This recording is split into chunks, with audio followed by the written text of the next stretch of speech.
Rising interest rates, a looming recession, and record inflation have really taken a toll on the housing market, as you can imagine. However, are these really ingredients for an upcoming crash?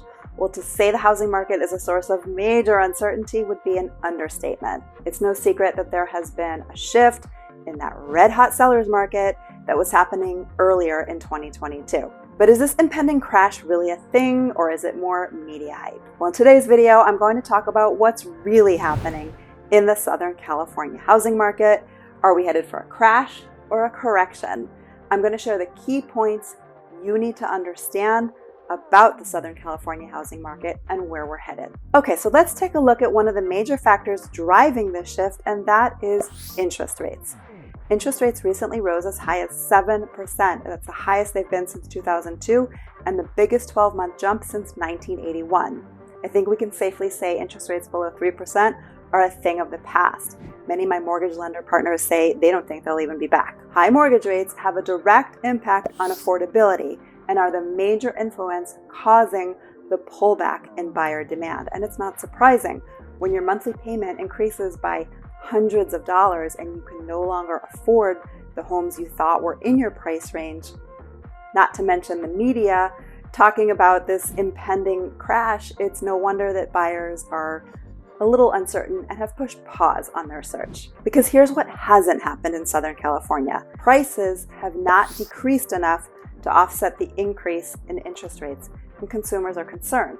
All this confusion is leading to paralysis in the market. Everyone's waiting, and I'll share with you why I feel that's a bit dangerous, in my opinion, of what could happen as a result. But before we go down that rabbit hole, I want to welcome you to South Bay Living YouTube channel, the go-to real estate channel for everything you need to know about living in the beautiful beach cities in the Los Angeles area. I'm Shira Adatto, your local realtor, and I help you transition from one home to the next seamlessly and for the best price, whether you're buying or selling. So definitely hit that red subscribe button below if you want to stay in the know, and give the video a like if you find this information helpful. Okay, so let's dive in, and remember, these videos are for educational purposes only. This is not financial advice, and you should never consider this as advice to buy a home or not, because that is entirely based on several factors that are highly personal to your unique situation. Happy to have that conversation if you'd like.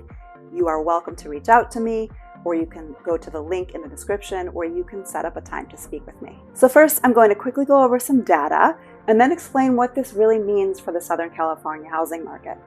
Now, in the Los Angeles area for September 2022, new listings were down by over 30%, active listings down by 5%, pending home sales down by 33%, and 40% of homes are seeing price reductions. Now, in June, inventory was at a 2-month supply. Well, for July through September, we are at a 3.2-month supply. So inventory is up slightly. Now, for reference, a balanced market is closer to around 5 to 6 month supply, and we're not seeing anywhere near that in the Los Angeles market. So 3.2 months is still a seller's market. Listings are taking on average about 10 days to sell, which is still very low. Okay, so here's the kicker. Home prices are still up by 3%. Home sale list ratio just under 100%. So home sellers are still getting close to asking price. This is in juxtaposition to the earlier part of the year where everything was selling at least 5 to 6% over list price. So this is consistent with things I've said in previous videos, that we are seeing a deceleration in housing price increases, not a decrease. Here's the analogy I like to use so you understand that. Driving on the freeway going 65 miles an hour, you press on the brakes to slow down, so now you're going 40 miles per hour. You've slowed down, but you're still moving forward. Those 10 to 20% yearly increases were not sustainable. And so what's happening right now is a healthy correction. Now, I mentioned earlier that the current uncertainty and high interest rates were causing paralysis. And here's the danger in that. There are several reasons, which I'll go over in a minute, why the experts don't feel a major crash is imminent. And all this pause is going to cause pent-up demand. So if interest rates start to dip at all and buyers become hopeful, many are going to jump back in the market, and some of that frenzy and multiple offers could return. That's why investors are buying now when demand is low, because they see opportunity.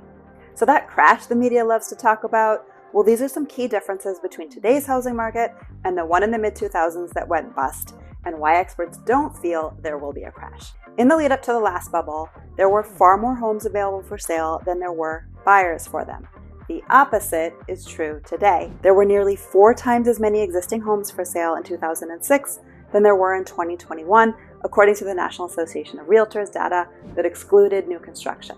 Builders, many of whom stopped construction during the Great Recession, currently can't scale up fast enough. The lack of homes on the market has been responsible for the record prices, the bidding wars, and outrageously high offers over the asking price that happened during the pandemic because too many buyers were all competing for the very few homes on the market.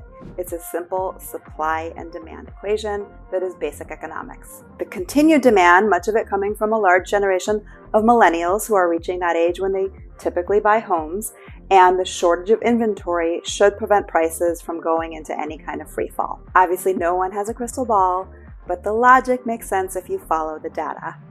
Now, the second biggest difference from 2008 crash is the mortgage lending practices that have really changed. Not just anyone can get a mortgage nowadays. Lenders have really tightened their criteria, and only the most qualified borrowers can qualify for loans. That's a massive shift from the days when lenders weren't even verifying incomes. Also, most borrowers have to put down at least something on a down payment, and payments don't typically balloon over time to levels that borrowers can't afford to repay. That's what triggered the mortgage meltdown that led to the Great Recession, and it's not happening today. People also have more equity in their homes. Even if home prices do go down, most homeowners will simply stay put to weather out the storm. If they lose their jobs and can't afford their mortgages, they're more likely to list their home for sale than go into foreclosure because they would most likely still come out ahead with some profit. So without another wave of foreclosures flooding the market with cheap real estate prices are expected to remain stable. So in summary, experts not worried about a big wave of foreclosures coming. Mortgage rates are expected to continue to ebb and flow as the feds try to fight inflation, and that is causing a pause in the market, but that could be temporary. Fewer homes are selling over list price.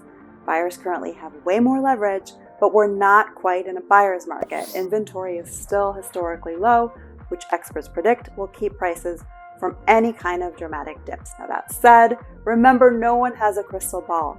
Housing market predictions are speculation that could be impacted by all kinds of unforeseeable world events. If you're thinking of making a move and want to discuss your personal situation, you can always reach out. All my contact info is in the description below.